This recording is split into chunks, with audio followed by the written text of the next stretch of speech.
Buenos días. Bueno, pues vamos a finalizar la semana con una explicación, lo más breve, pero con la sustancia, con lo fundamental del caso de Ayotzinapa. Por eso Alejandro Encinas nos va a dar una explicación del informe de la comisión para que ustedes y toda la gente tenga conocimiento del caso. Entonces, Alejandro, adelante. Con su autorización, señor presidente. Muy buenos días tengan todas y todos ustedes. Como mencionado el señor presidente de la República, vamos a hacer una breve síntesis del informe que presentamos el jueves de la semana pasada a los papás, a las mamás de los estudiantes normalistas desaparecidos en Ayotzinapa, haciendo una recomendación a todo el público, a la opinión pública en general, para que se lea el informe. El informe y sus anexos son públicos, se encuentran disponibles en la página de la Secretaría de Gobernación, de la Comisión por la Verdad y Acceso a la Justicia en el caso de Ayotzinapa, en las páginas del Gobierno Federal, y creo que valdría mucho la pena que este ejercicio se hiciera, porque muchos de los comentarios, opiniones, observaciones que se han hecho al respecto, pues da cuenta de que afirmaciones o críticas que se plantean muestran que el documento no se ha leído. Como lo ha señalado el señor presidente de la República, el informe presenta los resultados de la reconstrucción y análisis de los acontecimientos que se presentaron los días 26 y 27 de septiembre del 2014 en la ciudad de Iguala en dos momentos. El primero es el análisis de los antecedentes, el contexto y los hechos, personas y autoridades que participaron en la desaparición de los estudiantes y las repercusiones que se tuvieron en las semanas posteriores. Y una segunda parte de este informe es el análisis de la intervención de las autoridades de distintos órdenes del gobierno en el encubrimiento de los hechos en esta trágica noche. Una de las informaciones que se ha hecho frecuentemente al informe es que esta es una posición política del gobierno y nosotros queremos destacar que este informe es el resultado de un proceso de investigación y de análisis técnico y científico que contó con el apoyo y asesoría de un comité científico asesor y de un grupo interdisciplinario integrado por personas de diversas instituciones públicas convencidas de que la ciencia y la tecnología deben estar al servicio de la verdad. Pero sí, también hay un contenido político, pues esclarecer un crimen y más un crimen de Estado, además de que es una responsabilidad del gobierno, es un asunto que hemos encarado con convicción y con voluntad política para ir al fondo de los hechos. Hay quien sostiene que el informe se basa en una sola fuente de información, lo cual tampoco se pega a la realidad.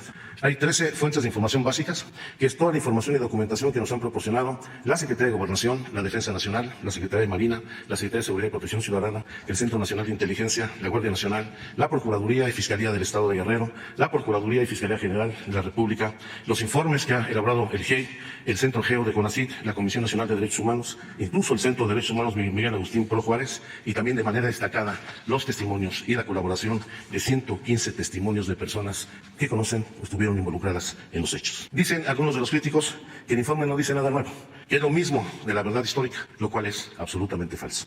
La verdad histórica se sustenta en que los estudiantes acudieron a Iguala y boicotear el informe de la presidenta del DIF en ese municipio, lo cual es falso, porque en la visión de los estudiantes el objetivo era tomar camiones, y su llegada a Iguala fue el momento que lleva concluido este evento, e incluso el festejo organizado en la Plaza Central de Iguala había concluido. Se dice que tras los enfrentamientos de los estudiantes con los policías municipales, enfrentamientos que no existieron, porque fueron agresiones de los policías municipales a los estudiantes, la policía de Iguala entregó al grupo delictivo de Guerreros Unidos a los estudiantes, quienes fueron ultimados e incinerados en el basurero de Cocula y sus restos depositados en bolsas de plástico que fueron vertidas en el río San Juan. Como lo vamos a demostrar, en ningún momento los estudiantes estuvieron juntos, hubo un operativo especial que dispersó a los estudiantes en distintas regiones del perímetro de Iguala y sí hubo actos de agresión en donde el grupo de Guerreros Unidos, en coordinación y complicidad con autoridades y fuerzas de seguridad del Estado, municipal y federal, ultimaron y desaparecieron a los estudiantes. Y hay una diferencia sustancial en el fondo, que la verdad histórica se sustentó en las declaraciones obtenidas mediante tortura a las personas detenidas, en la fabricación de pruebas y la manipulación de la escena del crimen. Nosotros no torturamos absolutamente a nadie. El análisis que hemos realizado se sustenta en la evaluación de 87 millones de registros telefónicos que fueron depurados para ubicar 84,000 registros telefónicos claves, 17,000 números telefónicos que han sido analizados rigurosamente a lo largo de los últimos 2 años, que nos permitió hacer un mapeo y geolocalización de 116 números telefónicos y al mismo tiempo complementar esta información con los 41,168 documentos que fueron aportados por la Administración Pública Federal y organizaciones y otros órganos autónomos como la Comisión Nacional de Derechos Humanos, las intervenciones de las llamadas telefónicas que la DEA realizó en ese país a las actividades de Guerreros Unidos en el tráfico de drogas hacia Chicago, las intervenciones telefónicas que obran en manos de la CEIDO, de la Fiscalía General de la República, el análisis de las llamadas de la empresa Proyectos y Diseños BMA SADCB, que es la empresa que en la administración anterior prestaba servicios del programa Pegasus a la Secretaría de la Defensa Nacional y otras dependencias, en el análisis de 90 horas de videos de sobrevuelos entregados por CEMAR de la intervención de distintas autoridades en el basurero de Cocula, en 50 videos que el Centro Nacional de Inteligencia entregó a la Fiscalía General de la República sobre las torturas de que fueron objeto por funcionarios públicos o las personas detenidas. Una muy importante, la obtención de 467 capturas de pantallas de 5 números telefónicos que nos permitió ubicar 37 conversaciones entre distintos actores y 36 actores más que están relacionados con las mismas, y por supuesto en el trabajo de campo, en la reconstrucción de los hechos y en la búsqueda de los muchachos que fueron desaparecidos. Este tipo de ejercicios, si pueden correr, nos permitió hacer, en primer lugar, la evaluación de las llamadas entre los grupos de sicarios. Este es el ejemplo del diagrama de las llamadas realizadas entre las 22 horas del día 26 de septiembre y las 6 horas del día 27, donde se ve con toda claridad cómo se fue tejiendo la red de complicidades y de operación del grupo delictivo con distintas autoridades para la operación de la persecución, violencia, detención, desaparición de los muchachos. A partir de este tipo de trabajos, continuamos la siguiente. Nos pudimos establecer la red de vínculos que se presentó en el caso de Ayotzinapa. En este diagrama, en particular, la interrelación y las acciones de Guerreros Unidos con las policías municipales de Cocula, de Iguala y de otros municipios, particularmente Tepecuacuilco y Huitzuco. Un dato diferenciado es el grupo de los bélicos que formaba parte de la policía de Iguala. Este también es el análisis que se corresponde a las 22 horas del 26 de septiembre a las 6 horas del día 27, lo que también nos llevó a ubicar con mayor precisión, en función de la ubicación de las redes telefónicas, la existencia de 6 núcleos combinados de halcones, sicarios, policías municipales y otras autoridades en distintos puntos. Aquí vemos cómo se articularon en las regiones, por ejemplo, del centro de Iguala, el camino hacia la salida de Tasco y de Cocula, en Santa Teresa, el camino en el puente del Palacio de Justicia y en otros lugares, con lo que se demuestra con toda certeza de que en ningún momento los estudiantes estuvieron juntos después de su salida de la terminal de camiones de Iguala en los 5 autobuses que tomaron rutas distintas, de cómo fueron dispersados después de la intervención de distintas policías municipales y donde evidentemente se desmorona esa idea de que todos fueron entregados a Guerreros Unidos y fueron trasladados al basurero de Cocula. Y un dato adicional que es muy importante, de manera muy puntual, es el análisis de vínculos que hicimos a partir de los mensajes de textos obtenidos de las capturas de pantalla, las más de 426, en donde con toda claridad se puede observar los vínculos y las relaciones ya no solamente de Guerreros Unidos con las policías municipales, sino también con autoridades civiles, con población civil y con algunos elementos del 27 Batallón de Infantería de Iguala en el estado de Guerrero. A este trabajo de reconstrucción de los hechos, que se fue además a hacer los recorridos con los sobrevivientes, con testigos, a todos los sitios desde la salida de la Escuela Normal de Ayotzinapa en el municipio de Tixtla hasta el momento de la desaparición, se suma todo el trabajo de campo y búsqueda que hemos venido realizando. Al día de hoy, 26 de agosto, ya es un dato distinto al que viene el informe, hemos realizado 105 acciones de búsqueda de campo, que implica 711 días de búsqueda, de jornadas de trabajo en 7 municipios de Guerrero, donde también no se hace un asunto de orden político, se hace también con el avance tecnológico más importante al que tenemos tenido acceso, donde además de más de 50 personas del gobierno federal y de la Fiscalía General de la República realizan estas actividades con apoyo de la tecnología LIDAR para la exploración del territorio, georradares, drones, cámaras térmicas espectrales, binomios caninos, modelos matemáticos para ubicación de concentraciones de hidrógeno, que es algo que no se hace prácticamente en ningún lugar del mundo, maquinaria y equipo diverso. Todo ello nos ha permitido avanzar no solamente en el análisis de contexto, que es muy importante señalar en qué términos se da esta situación de la desaparición, sino también en cómo se presentó el desenlace de los hechos y quién participó.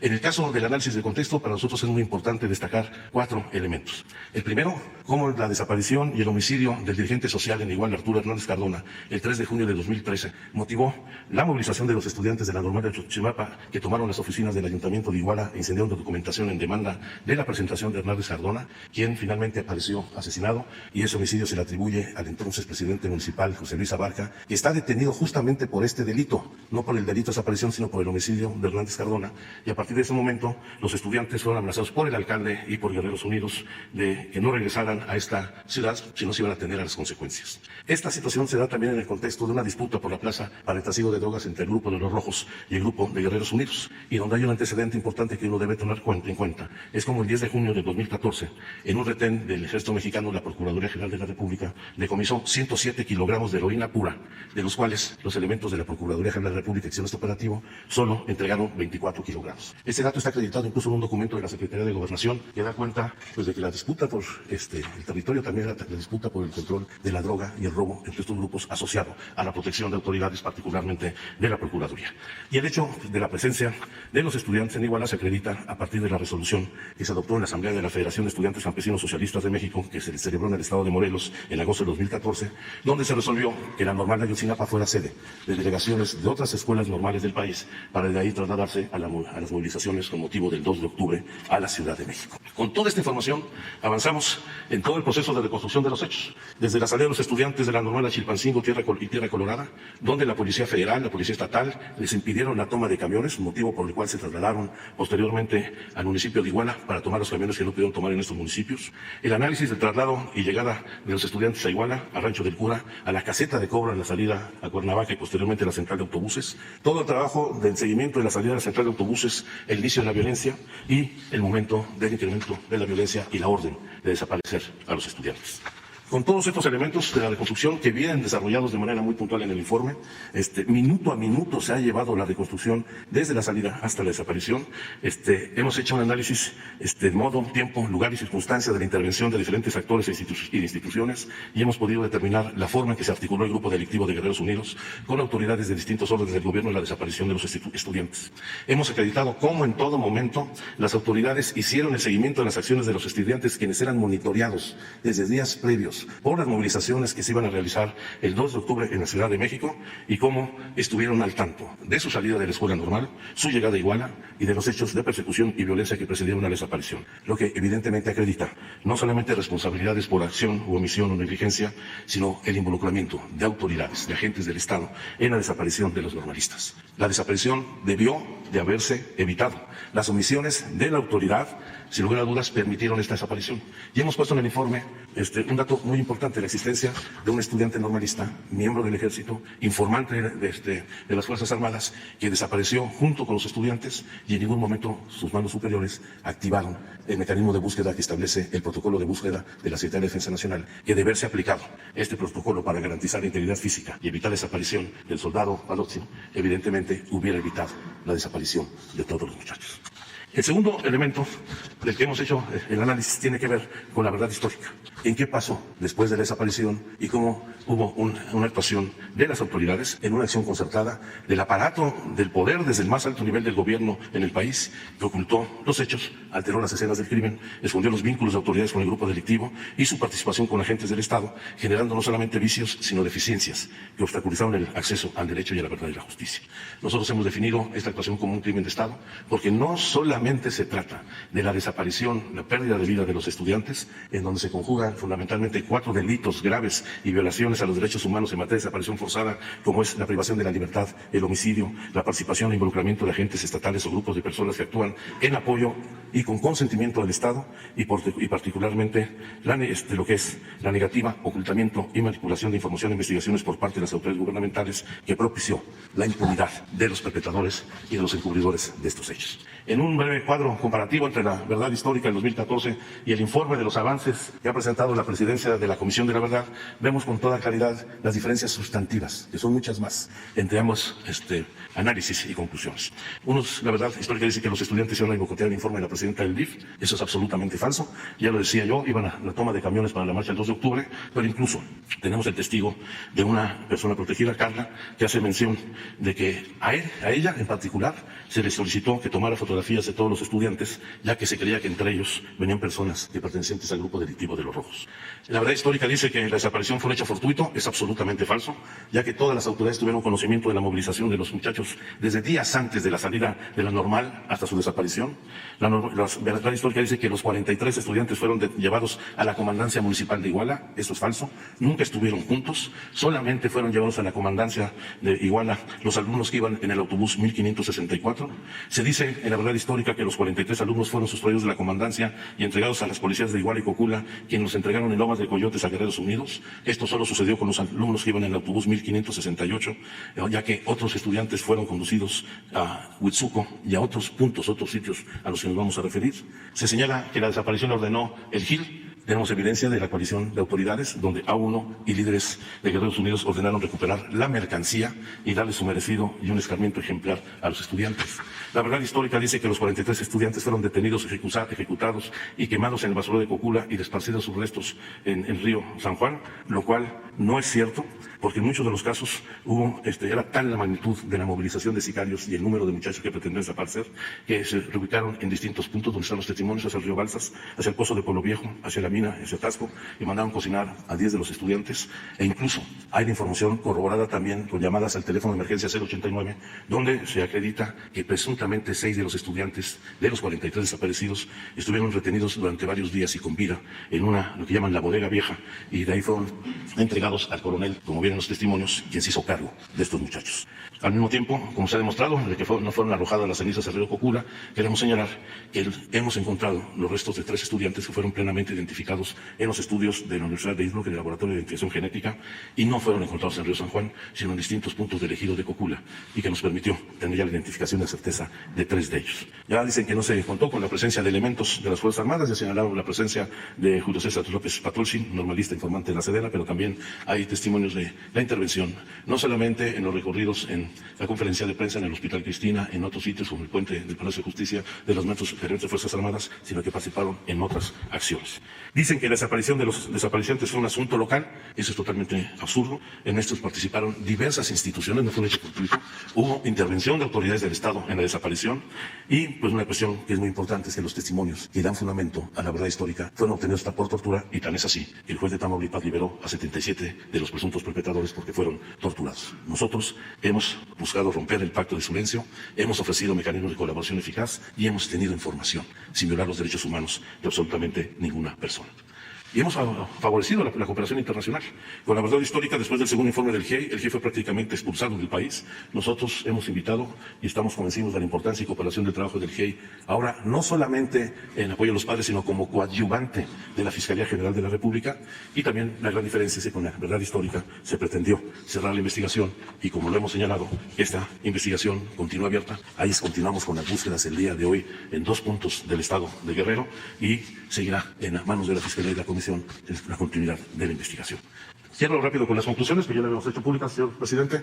El hecho de que la desaparición de los estudiantes constituyó un crimen de Estado en el que concurrieron integrantes de Guerreros Unidos y agentes de diversas instituciones del Estado mexicano, que autoridades federales y estatales de más alto nivel fueron omisas y negligentes, existiendo elementos de presunción respecto a alterar hechos y circunstancias para establecer una conclusión ajena a la verdad de los hechos, que en todo momento las autoridades federales, estatales y municipales tuvieron conocimiento de la movilización de los estudiantes, y que su omisión no solamente llevó a la desaparición de los mismos, sino a la muerte de por lo menos otras 6 personas esos días, que son tanto el ataque que sufrió el equipo de fútbol, los avispones, los taxistas y los muchachos que perecieron en la zona de periférico en Iguala, que en ningún momento la presencia de los estudiantes obedeció a la intención de boicotear el acto de la presidenta municipal del DIF en Iguala, que el grupo delictivo actuó con un amplio número de sicarios y halcones a partir de un mando central, y al menos, como lo vimos, son 3 células, pero en 8 grupos que estuvieron operando de manera conjunta con apoyos de policías municipales y estatales. Quiero destacar que hemos acreditado que en ningún momento existió comunicación o vínculo alguno entre los estudiantes y el grupo delictivo durante los hechos, que tras la salida de la terminal en ningún momento los estudiantes estuvieron juntos. Confirmamos la intervención de la policía de Iguala en el aseguramiento del autobús 1531, confirmamos la presencia de policías de Huitzuco en el Palacio de Justicia en Iguala y en Santa Teresa, y se confirma, que ese es un hecho importante porque se va a aclarar con los mensajes que se han acreditado, que el traslado del autobús Ecoter sin pasaje salió hacia el estado de Morelos, librando todos los retenes establecidos por policías y por el grupo delictivo, donde se presume que había droga en traslado de este autobús. Se confirma que los mandos militares de la región no realizaron acciones para la protección y búsqueda del soldado Julio César López Patolsi. Se confirma que al filo de las 22:45 horas, como vieron ustedes en todos los diagramas que les presentamos el día de hoy, del día 26 de septiembre, se dio prácticamente la orden de desaparecer a los muchachos. Están los mensajes ahí registrados. Se presume que 6 de los estudiantes se mantuvieron con vida hasta 4 días después de los hechos, y que fueron ultimados y desaparecidos por órdenes del coronel, presuntamente el entonces coronel José Rodríguez Pérez. Se confirma la identificación de 3 de los 43 estudiantes desaparecidos, que no hay indicio alguno, también lamentablemente, de que los estudiantes se encuentren con vida, y que por el contrario, todos los testimonios y evidencias dan cuenta de que fueron arteramente ultimados y desaparecidos, y que es necesario continuar en la búsqueda en puntos que todavía tenemos con información para realizar aviones de búsqueda de los muchachos: en la ribera del río Balsas y en la laguna del Nuevo Balsas, en la escala, municipio de Cocula; en la barranca de Tonalapa, en el municipio de Tepecuacuilco; en Brecha y Lobos y en el paraje Suriana en Iguala; y en las inmediaciones Inmediaciones de Tepecuaje. Como lo hemos señalado, de la instrucción del presidente es convicción de este gobierno, no vamos a solapar ningún abuso, violación a los derechos humanos ni injusticia alguna. Y el informe, como se nos ha instruido, es público y pedimos que se lea con cuidado. La finalidad de la Comisión para la Verdad es el esclarecimiento de los hechos. Esa es nuestra misión fundamental, saber qué pasó y dónde están los muchachos. Hemos informado ya, desde la semana pasada, de los nuevos hallazgos y hemos dado cuenta de estos a la Fiscalía General de la República, a quien corresponde analizar los indicios aquí presentados y hacer acusaciones con base en evidencias para su judicialización. Durante los procesos penales que se establezcan, los imputados pueden defenderse y las víctimas pueden participar a través de sus representantes. Eso ya está sucediendo desde la semana pasada. Pero también queremos hacer un llamado más a todas las personas que cuenten con información y que nos aporten la misma en beneficio del esclarecimiento de los hechos, de estos deleznables hechos, y estamos en la Comisión por la Verdad y en la Unidad Especial de la Fiscalía General de la República atentos a que cualquier información que les puedan ayudar a ese esclarecimiento se nos pueda entregar, dando plenas garantías y certeza a estas personas para su protección y que puedan ellos hacer un gran aporte en beneficio de la verdad. Es cuanto, señor presidente. Los que no han intervenido. A ver, tú y tú, los tres. Sí. Ella. Buenos días, presidente. Mara Rivera, de Enfoque Noticias. Bueno, sobre el tema yo quisiera señalar que una de las críticas o las observaciones que se están haciendo tienen que ver con que no se da con claridad quién dio la orden y que queda pendiente también, pues, dónde están los estudiantes. Y es ahí donde, bueno, pues ya se suscitan más críticas, observaciones, etcétera. Sobre estas dos cuestiones, ¿qué pueden responder? Pues lo acabo de decir. Estamos diciendo quiénes dieron la orden. Participa A1, presuntamente José Luis Abarca, los dirigentes de Guerreros Unidos y en coalición con algunas otras autoridades, de lo que forma parte de la investigación. ¿Dónde están? Pues por supuesto, fueron objeto los muchachos de una labor cruel de desaparición y se está tratando de ubicar los sitios donde hay testimonios de algunos de las personas involucradas de que incluso fueron removidos los restos a otro lugar después de la noche de la desaparición. Son los temas que estamos nosotros analizando. Cuando presentó su secretario el informe, también dijo que esperaría respuesta de los padres, incluso de los mismos especialistas. ¿Qué tiene respecto a esto? ¿Cuál es la postura, digamos, oficial de todos los involucrados en la solicitud de esclarecimiento? No, en el caso de los padres, como hemos convenido con ellos, nuestro compromiso, aparte de siempre decirles la verdad, por dolorosa que sea, es darles a conocer a ellos, antes que a nadie, la información que nosotros vamos encontrando. Por eso se convocó a los padres el jueves de la semana pasada a presentar este informe, fueron los primeros en conocerlo, y lo que planteamos con ellos es que lo analizaran con detenimiento, se les dio toda la información con los anexos, que lo analizaran junto con las organizaciones, los abogados que los han venido acompañando, y una vez que esto concluya, reunirnos, ya que terminamos en una nueva reunión con el presidente de la República y con la Comisión, para conocer sus preocupaciones, pero también para dar mayor información, ahora con los avances que ha implicado pues, la detención que se presentó la semana pasada y otras que esperemos que se ejecuten en las próximas horas. Gracias. Presidente, y respecto a otro tema, ¿hay preocupación por los cambios que se van a registrar en el nivel medio superior en la educación? Se dice que no hay una prueba piloto, que esto podría el sistema curricular entrar en agosto del próximo año y que bueno, a esto se vienen sumando otros pendientes, como por ejemplo que dentro de esta estructura curricular pues no son dos cosas: una posible huelga porque no se han basificado muchos trabajadores, también que los profesores van a aumentar sus horas de trabajo a 32 horas y que básicamente bueno, pues en este nuevo esquema o cambios que va a registrar el plan de estudios de la educación media superior, pues no hay una prueba piloto. Sí, mire, como no hay nada concreto, específico, son conjeturas. ¿No entraría en agosto del próximo año entonces? ¿Cómo? ¿No entraría en agosto del próximo año como está previsto? El plan sí, el nuevo plan de estudio, pero eso no significa perjudicar ni a maestros y mucho menos a los alumnos. Aunque no haya habido el programa piloto. Es que sí hubo consulta para la elaboración del plan. Lo que sucede es que los medios de información, lo que siempre sucede, están en contra de nosotros, la mayoría. Entonces inventan y calumnian.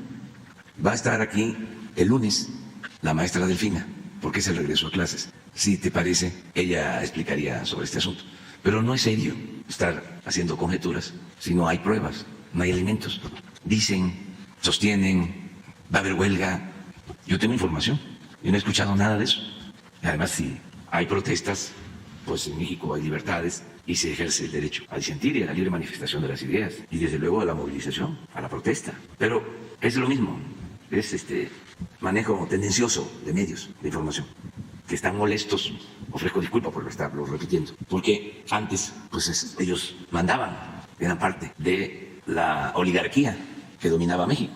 Ya les he dado a conocer ejemplos de cómo dueños de medios de información recibían contratos hasta para hacer una pista en el nuevo aeropuerto del lago de Texcoco, o tenían contratos para construir reclusorios y cobrar al gobierno por mantener a los reclusos, a los presos, en esos reclusorios privados. Y así, infinidad de negocios, todos jugosos. Lo de los periódicos, la radio, los medios de información electrónicos convencionales, era una pantalla. Ni siquiera en términos comerciales les resultaban negocio, pero era lo que utilizaban como mecanismo de presión para someter al gobierno y sacar raja del presupuesto público, del dinero de todos los mexicanos. Ahora que estamos hablando de eso, ayer me encontré una joya que quiero compartir con ustedes sobre los intelectuales. Ayer hablábamos de eso, ¿no? Porque es parecido. Y si ustedes estudian lo que fue la quincena trágica, aunque siempre se habló de la decena trágica, el asesinato del presidente Madero, apóstol de la democracia, del papel de los medios de información y de los intelectuales orgánicos, pues sabemos muy bien cómo funciona un régimen autoritario. ¿Quiénes están hasta arriba? Pues los del poder económico. Luego están las autoridades, que son como títeres al servicio de los que verdaderamente mandan. En otro escalón, como en el Porfiriato, están los científicos, que son intelectuales orgánicos, para legitimar el saqueo y las atrocidades. Y luego en otro escalón están los medios de información, que ayudan a manipular para reproducir el régimen de corrupción, de injusticias, de privilegios. Es lo mismo de siempre. Entonces, ahora se está desmontando ese andamiaje y por eso están muy molestos. Ahora, ¿quién manda? Pues los ciudadanos, el pueblo. Y se está buscando que los poderes legal y legítimamente constituidos actúen con independencia, con rectitud, con honestidad, que no estén al servicio de nadie. Pero me encontré ayer un mensaje, a ver si hay una revista de Enrique Krause que se llama Letras Libres, libres del pueblo, no del régimen. Y ahí están los intelectuales que antes eran los favoritos. Es uno de los grupos, ¿no?, de los intelectuales orgánicos, el encabezado por Krause. El otro es el encabezado por Aguilar Camín. Y uno de los más cercanos a Krause es Sheridan. Y les voy a poner, espero que sea cierto, ¿no? Creo que sí, porque así piensan. Nada más que antes simulaban mucho. Y ahora, como hay esta confrontación política, están expresando lo que realmente sienten. Están sacando lo que ocultaban y mostrando el cobre. Pero estamos hablando de la intelectualidad, que es una élite, ¿no? Lo vi con el Monero Hernández. No. En donde hace una crítica a una declaración que hice. El Monero Hernández dice qué le hicieron a esta persona o algo así. Porque es muy interesante esto, ¿no? Y es un aporte del movimiento. Es parte de una transformación. Porque antes pues se fingía tener una postura progresista, independiente, objetiva. Sí, miren esto. Es una Guillermo Sheridan, es una joya, como las 8 columnas de Reforma sobre Ayotzinapa. Dice, según un periódico, AMLO declaró hoy, y cita, le tengo un profundo amor y admiración al pueblo de México, que es gente muy noble y muy buena, lo mejor que tenemos en México. Y miren lo que dice él. Esto en otros tiempos no lo veíamos. No estoy de acuerdo. El mexicano es por lo general ignorante, violento, tonto, fanático, corrupto, ladrón, sexista, caprichoso, temperamental, alcohólico, arbitrario, golpea a sus hijos y a las mujeres, idolatra el ruido, tira basura, nunca ha respetado el derecho ajeno, se pasa a los altos, evade impuestos, compra y vende piratería, zarandea a los peatones, no duda a la hora de hacer tranzas, desprecia a la ley, no sabe aritmética elemental ni tirar penaltis. Lo mismo puede decirse de la clase baja. Tenerle amor y admiración a eso es masoquismo o demagogia. Además le faltó decir cómo son los intelectuales orgánicos, clasistas, racistas, deshonestos, acomodaticios, etcétera, etcétera, etcétera. Pero esto es, y en esto estriba nuestra diferencia. Son concepciones distintas, proyectos de nación distintos, contrapuestos. Y así ha sido históricamente, siempre. No es algo nuevo, ¿no? Lo que pasa es que estamos en un proceso de transformación. Es un poco para esperar a que se concrete más sobre cuáles son los temores acerca del plan educativo. Que bueno, implica también la preparación de los docentes. O sea, ¿sí es un tema que se aclare bien. Ya sabemos, hay dos cosas. Una, a los conservadores les molesta la educación pública. No les gustan los libros de texto. Cuando el presidente López Mateos decidió que iban a haber libros de texto, hubieron manifestaciones del conservadurismo en contra, porque lo que querían era que la educación, como lo volvieron a intentar hace poco, se convirtiera pues en un privilegio, no en un derecho. Pero los de mi edad o desde López Mateos a la fecha, los libros de texto pues han ayudado mucho en el aprendizaje, en la enseñanza, cuando empezaron a entregarse a todos los pueblos. Entonces eso ya sabemos, que eso no les gusta. Y agreguen que no les gusta nada, absolutamente nada, de lo que nosotros proponemos. ¿De qué? Sí, sí. No, se informa, lo que queremos es que sea una educación científica y al mismo tiempo humanista. Presidente, dos cosas más. ¿Alguna opinión o qué le respondería a los padres de familia que mañana van a hacer una caravana, le llaman por la salud, del Ángel de la Independencia aquí a Palacio Nacional a las 11 del día? Pretenden traerle pruebas, pedirle una audiencia, saben perfectamente que no va a estar y que, bueno, sí quieren saber si va a atenderlos, dicen ellos, por todo este tema de los medicamentos contra el cáncer, para la quimioterapia, todo esto, y traen las pruebas de cómo han tenido ellos que pagar, que ellos, bueno, suponen que no ha sido usted bien enterado y que tampoco ha habido mucho interés de ir a hacer los recorridos que han pedido. Gobernación, no se sienten ellos escuchados, o por lo menos los he escuchado, pero no ha habido respuesta a sus planteamientos. Mañana vienen a hacer esta, sí, que sería como a nivel se les nacional. atiende aquí, con pues, mucho respeto, es su derecho. Va a estar aquí el secretario de Salud y los va a atender. Gracias. Y el otro tema es el rechazo de los familiares de Coahuila, de la mina, de Sabinas. No aceptaron la propuesta del gobierno del rescate de los trabajadores atrapados.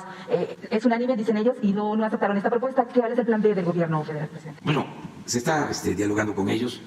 Es muy triste, entendible la situación de los familiares, de los mineros atrapados. Merecen pues toda nuestra consideración, respeto. Son situaciones muy graves, lamentables. ¿Qué sucedió?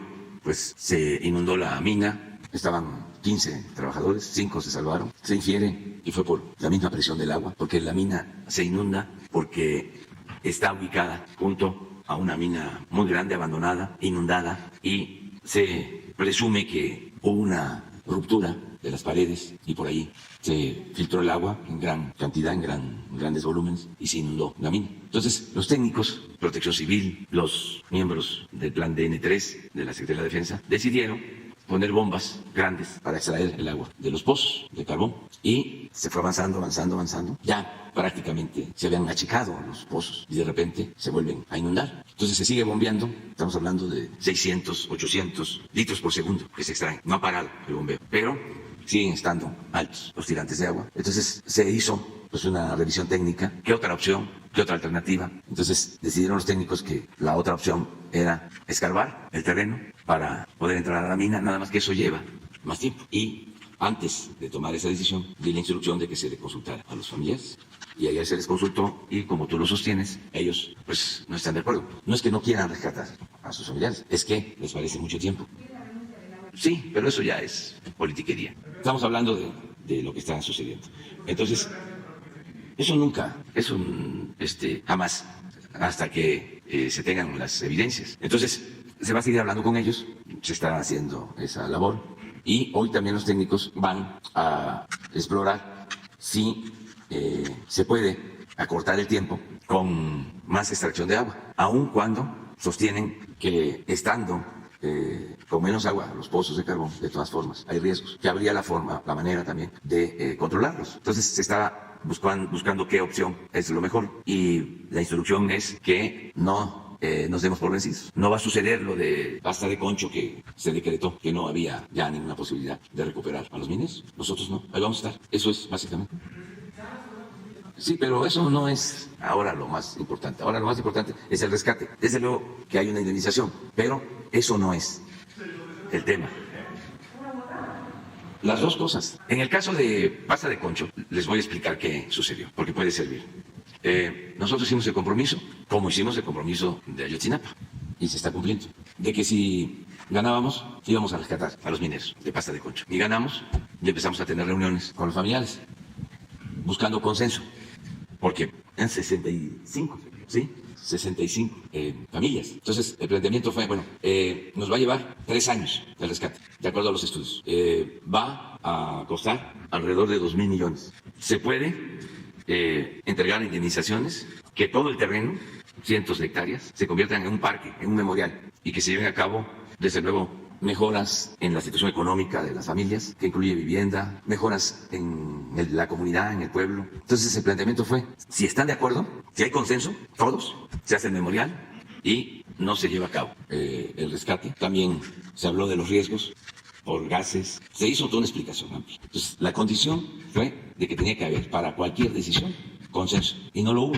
De las 65 familias, 11 dijeron no queremos los cuerpos. Y a partir de ahí se les pagó una indemnización, se les ayudó, se están haciendo obras y se está haciendo el trabajo para sacar los cuerpos con la inversión que mencioné y está a cargo de los ingenieros de la Comisión Federal de Electricidad. Entonces, en este caso, no es eso, es nada más el tiempo, que desde luego es menor lo que se estima de tiempo, pero pues yo entiendo, ¿no?, la situación de los familiares. Eso es lo que hay. Desde luego también andan sopiloteando nuestros adversarios, porque son tiempos de sopilotes.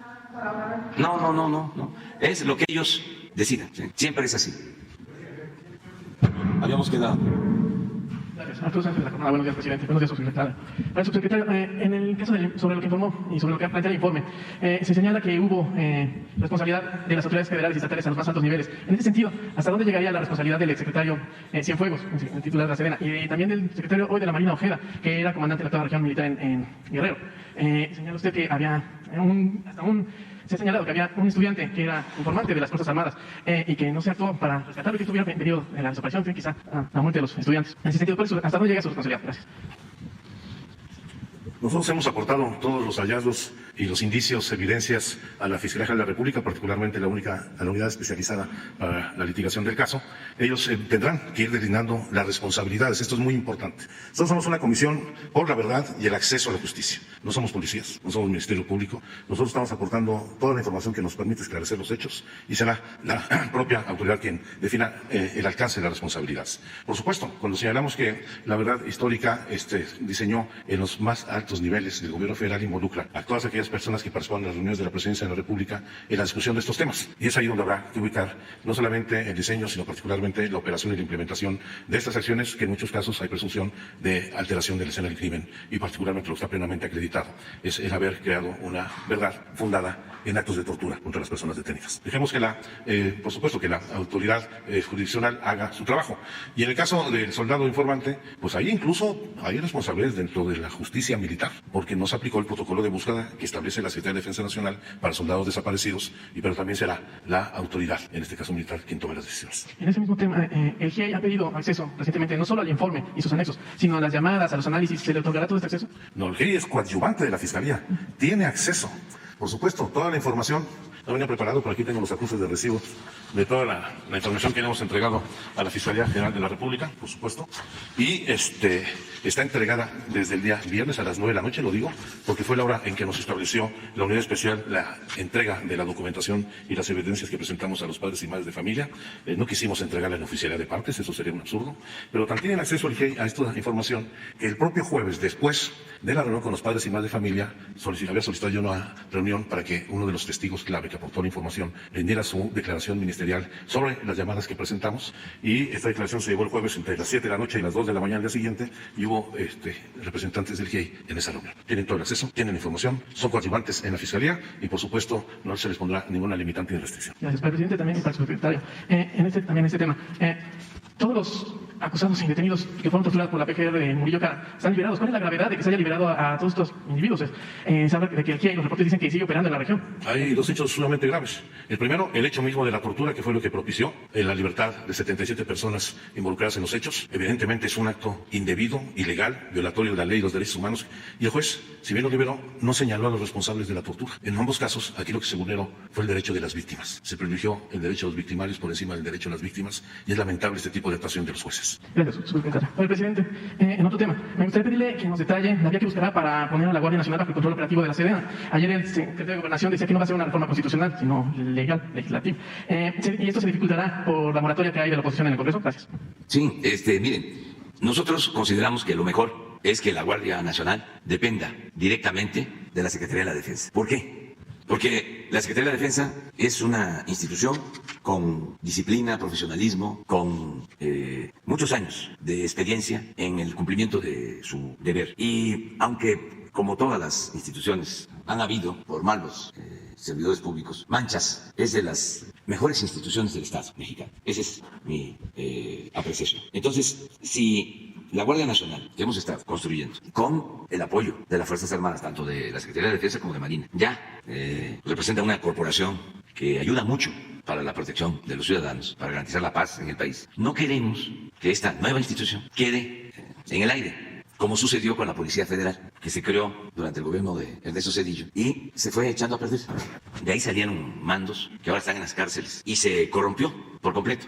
Estuvo primero dependiendo de la Secretaría de Seguridad Pública, luego de Gobernación, Seguridad Pública, y no se consolidó ni disciplina, ni profesionalismo, ni honestidad, bueno, ni siquiera espíritu de cuerpo, no se crearon instalaciones, cuarteles, nos mandaban a enfrentar el problema de la inseguridad en condiciones lamentables, acampar o vivir en hoteles. Como había tanta corrupción, los dueños de los hoteles hasta los corrían, cosas muy indignas. Y por eso se decidió crear la Guardia Nacional. En otros países, porque no es nada más el caso de México, la Guardia Nacional depende de las Fuerzas Armadas. En Francia, en Italia, en España, en otros países, incluso en América Latina. Aquí los que están en contra de todo, por cuestiones políticas, pues han decidido, no solo en el caso de la Guardia Nacional, sino en cualquier propuesta que hagamos, manifestarse en contra. Entonces, para que se incorpore la Guardia Nacional a la Secretaría de la Defensa, que lo que queremos es que sea una rama de la Secretaría de la Defensa, con la idea de que perdure y que sea la institución por excelencia para garantizar la seguridad pública. Bueno, esa propuesta requiere de una reforma constitucional, porque hasta hace 3 años y medio en la Constitución se establecía que no podían las Fuerzas Armadas, la Secretaría de la Defensa ni la Secretaría de Marina participar en labores de seguridad pública. Y logramos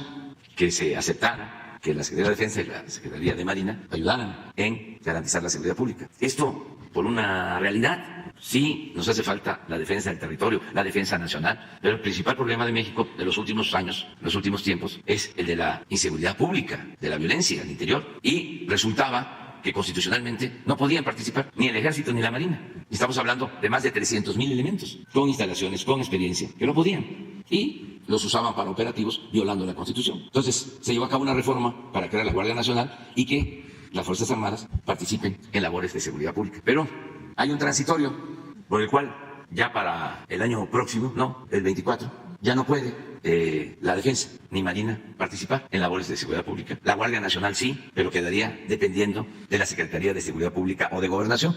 Y eso, considero, al paso del tiempo va a llevar de nuevo a que se eche a perder esta corporación que estamos creando con mucho esfuerzo y que está dando buenos resultados. Si fuese un asunto de capricho, pues yo diría, yo termino en el 24, ya que vean qué hacen, porque mientras yo esté aquí, pues vamos a estar cuidando que la Guardia Nacional actúe con rectitud y operativamente bajo el mando de la Secretaría de la Defensa, porque esto ayuda. Los que no nos quieren, y también otros de buena fe, tienen el temor de la militarización. Se va a militarizar el país, pero ya expliqué lo de Francia, lo de Italia, lo de España. La Guardia Civil Española lleva más de un siglo y depende de la defensa. Pero hay cierto rechazo a la militarización. Y yo estoy ahora planteando, como queda de manifiesto todos los días, de que hay que tomar en cuenta la opinión del pueblo, no solo la opinión de los expertos, de las élites. ¿Qué opinión tiene el pueblo de las Fuerzas Armadas? Porque una cosa es lo que piensen los Sheridan, los Aguilares Camines, los que administran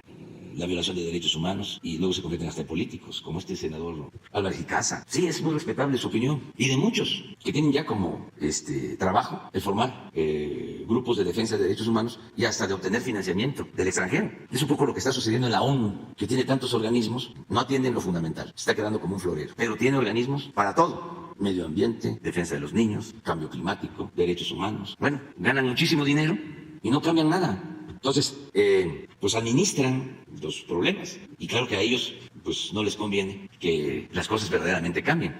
No apuestan a transformar, apuestan a administrar el conflicto. De eso viven muchos. Hay gente de muy buena fe, pero hay otros, bueno, los ambientalistas o pseudoambientalistas.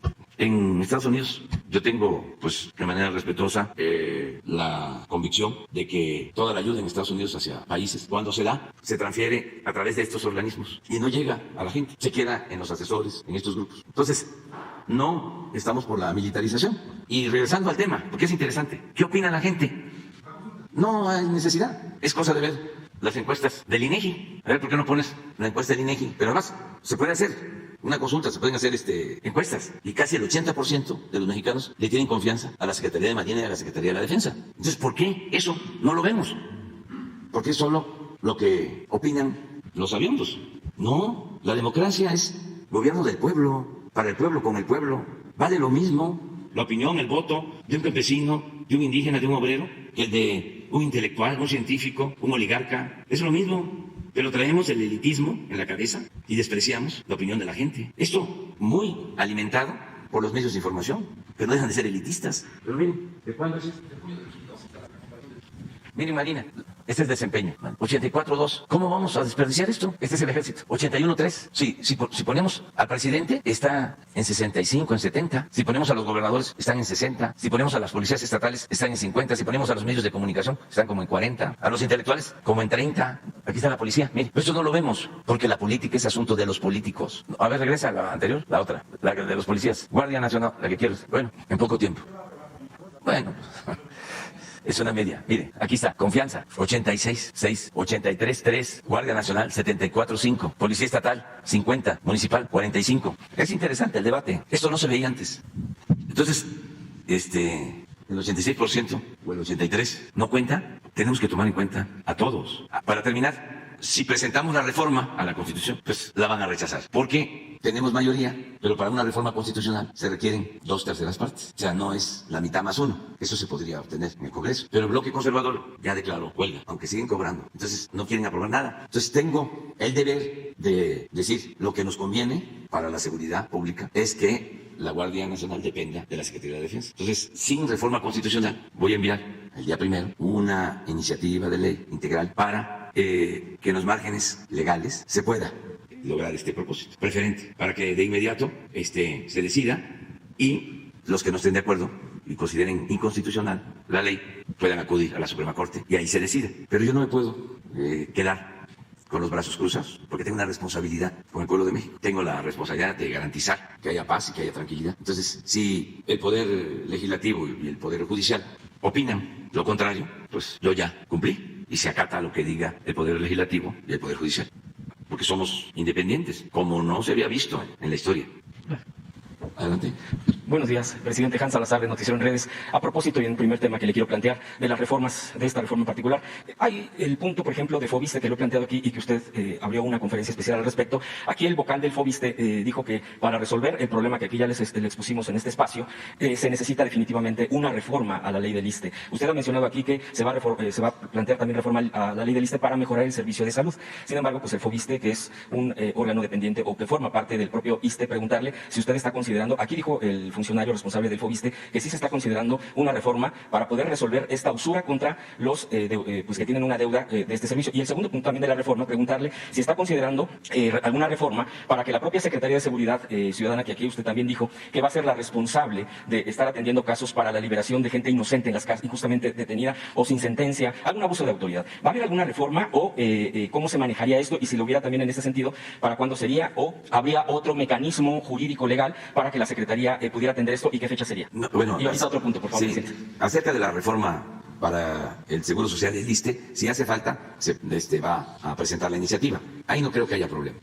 Más que va a empezar el periodo ordinario, el día 1, y ahí vamos a ir viendo qué reformas, ¿no?, se presentan. Acerca de lo otro, ya es un compromiso de que la Secretaría de Seguridad Pública y Protección Ciudadana se ocupe de atender casos de injusticia que se cometen por corrupción, por negligencia, por burocratismo, por falta también de abogados que defiendan a los pobres, porque hace falta que funcione bien la reforma para la Defensoría de Oficio. Entonces, la Secretaría de Seguridad estaría dedicada a eso, porque hemos intentado hacerlo a través de Gobernación, incluso hasta con decretos para permitir la salida de gente que está enferma, que lleva años sin sentencia de manera injusta, delitos que no tienen que ver con el crimen organizado, que no tienen que ver con actos de corrupción, o que está demostrado que hubo tortura, por ejemplo, y sin embargo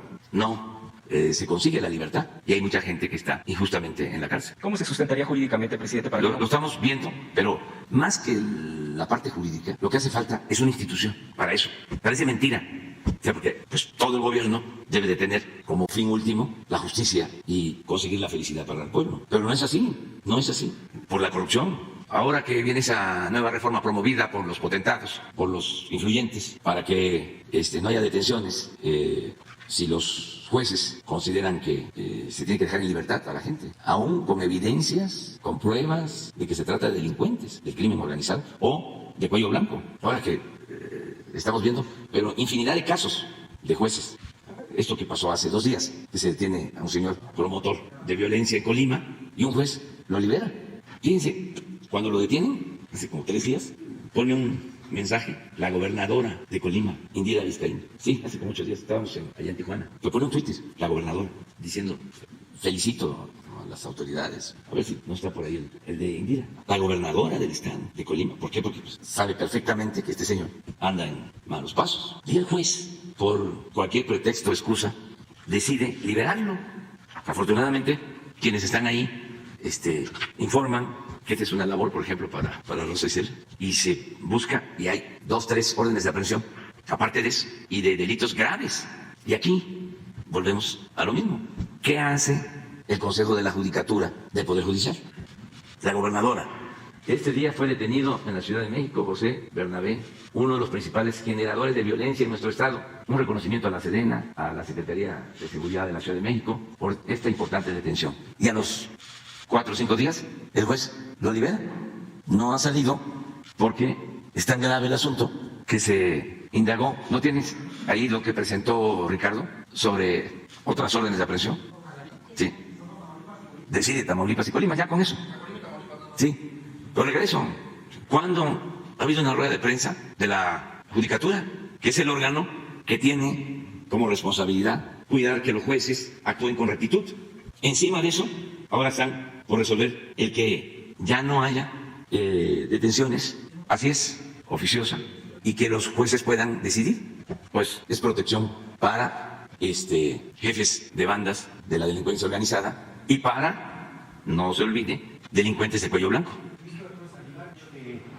O sea, hay un abuso en la utilización de la prisión preventiva oficiosa justificada, y él asegura que quienes más la han estado sufriendo la batalla son las personas de menos recursos, la gente en pobreza extrema, que no tiene acceso a una defensa adecuada. Porque el Poder Judicial no los defiende. El Poder Judicial debería de tener un buen sistema, ¿sí?, de defensoría de oficio, y debería de funcionar muy bien, que no funciona, el Consejo de la Judicatura. A ver, les pregunto a ustedes, ¿cuántos jueces, cuántos magistrados, cuántos ministros han ido a la cárcel?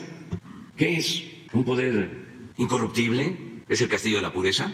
Y yo estimo mucho al presidente de la Corte, lo considero un hombre íntegro, pero no coincido con él en este tema. Además, esto significa pérdida de vidas humanas, no solo de quienes son víctimas que pertenecen a la sociedad civil, sino también de elementos de la policía, del ejército, de quienes se atreven a actuar con rectitud. Los mismos jueces están dispuestos. Son temas muy interesantes que se tienen que revisar a fondo. Y yo no estoy a favor de... Y es por esto, por la corrupción. Por eso lo que me preguntas de Rosa Isela es, a ver, si lleva muchos años una persona sin sentencia, pues que esta secretaría vea el caso, ¿sí?, ahí sí, a la ONU, esos son los asuntos que hay que tratar, y a la judicatura, y denuncia. Hay mucho trabajo en ese Presidente, en ese, ya para cerrar ese tema, preguntarle, entonces, ¿se anunciaría algún mecanismo? Porque hay varios casos, por ejemplo, ya aquí se los he expresado, el Brenda Quevedo, Ana Georgina Domínguez, Pablo Green, y todo esto tiene que ver con esto, el tema de burocratismo, el tema de injusticias, fabricación de culpables, tortura, etcétera. Para presentar los expedientes, ¿cuál sería el mecanismo y todo? Porque lo de menos es ahorita plantearle, y si usted me permite, entregarle los expedientes a la secretaria. El punto es que no son los únicos, el punto es que hay decenas, centenas, no lo sé, hay muchísimos más. Preguntarle, ¿ahí se haría un mecanismo entonces? Muy concreto, que anunciaría usted aquí. Sí, para eso es. Próximamente. Sí. Y el otro punto de lo del fobista que yo le preguntaba, aquí también se informaría si usted está considerando esta reforma para poder apoyar a la gente. Sí, lo vamos a ver. Y también se anunciaría aquí al respecto. Sí.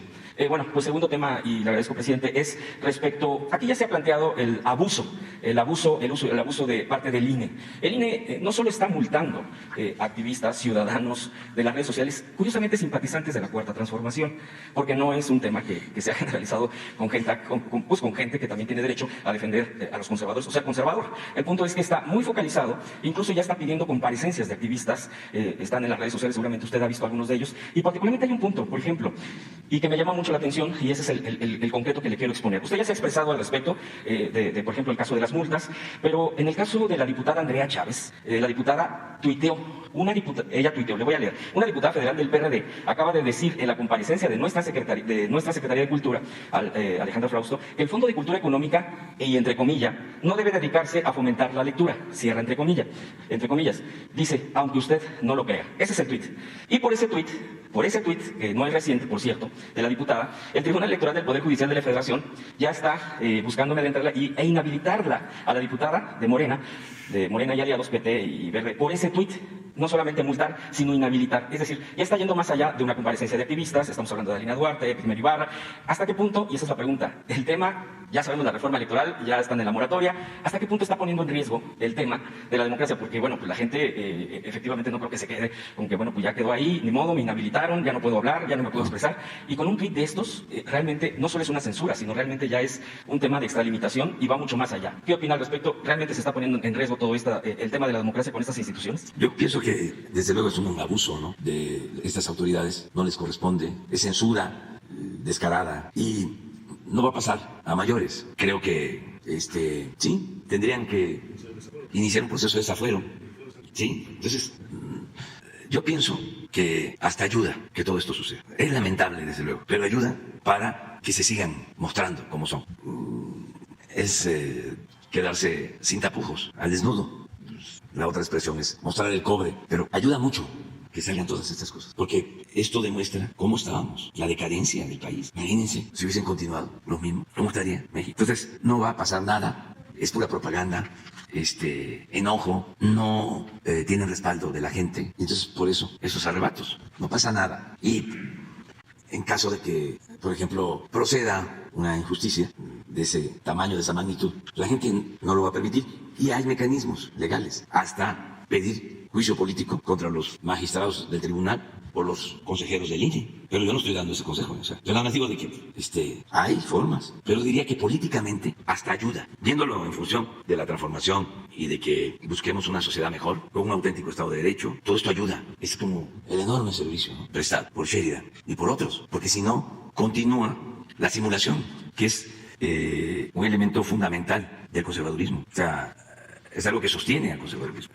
El doble discurso, la doble moral, ser en apariencia una cosa y otra en los hechos, en la realidad. Entonces, no veo yo que eso les ayude a los del INE y a los del tribunal y a los conservadores. Y siempre nuestra solidaridad, ¿no?, para quienes son víctimas de estos atropellos. Claro, es pues muy molesto, ¿no?, que hay que estar contestando oficios y presentándose a declarar por algo que es completamente irracional, violatorio de la libertad de expresión y de todos los derechos humanos, sociales. Ahora, ¿de dónde sale el Tribunal Electoral sancionando a periodistas? ¿Cuándo se había visto eso?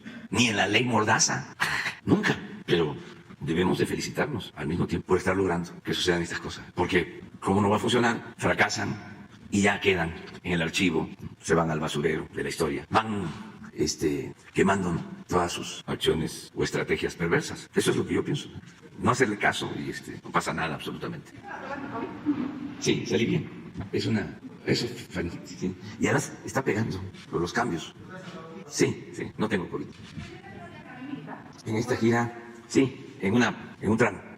El de Tuxtla, hoy a Coatzacoalcos, Cozoleacaque. No, porque es por tierra aquí en el Estado de México. Y luego sí, a Nayarit también, con la Fuerza Aérea. A Nuevo León también. Es que son 6 actos con los trabajadores de la Comisión Federal de Electricidad. Y es Chiapas, Veracruz, Estado de México, Jalisco, Sinaloa y Nuevo León. Se anunció la semana pasada, o el inicio de esta semana, que ya estaba disponible el servicio de Internet. Incluso hay paquetes. Usted nos está comentando que va a verificar el tema de las antenas. ¿Cómo es esa cobertura? Yo estaba verificando la aprobación del IFP. En el caso de Ciudad de México, nada más es un pueblo de Magdalena Contreras que tienen permitido tener el servicio. ¿Cómo va a estar ese tema, señor? Sí, es un proceso que ya lo expliqué aquí una vez, de que es de esas cosas también increíbles del neoliberalismo. O sea, el gobierno no puede tener telefonía celular para sus oficinas, para el cumplimiento de sus funciones. Lo tiene que contratar a empresas particulares. La concesión que nos dieron para el Internet fue solo para los lugares donde no hay Internet privado. O sea, por eso crearon todo este andamiaje de organismos autónomos para atar al gobierno y que se privatizara todo, pero en extremo. Entonces, las antenas que se van a colocar es para los pueblos donde no llegan las empresas particulares porque no les resulta negocio. Pero la empresa de la Comisión Federal de Electricidad no tiene fines de lucro.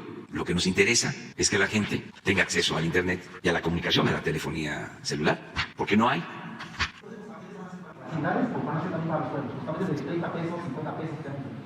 Primero vamos a cubrir todo lo que no tiene ahora, porque tenemos esa concesión. Y vamos a hacer la gestión para que nos permitan que las instituciones gubernamentales puedan tener ese servicio. Y luego que nos permitan competir con los privados en la Ciudad de México y en cualquier lugar. Nada más que es un proceso. Es como los bancos del bienestar. Vamos a tener pues el mayor número de sucursales del país. Ningún banco. Vamos a tener el doble de sucursales del banco que tiene más sucursales. Entonces esto va a ayudar mucho porque ahí van a cobrar las pensiones de los adultos mayores, los becarios, los campesinos. Y ahí también se va a manejar lo del Internet, el teléfono celular.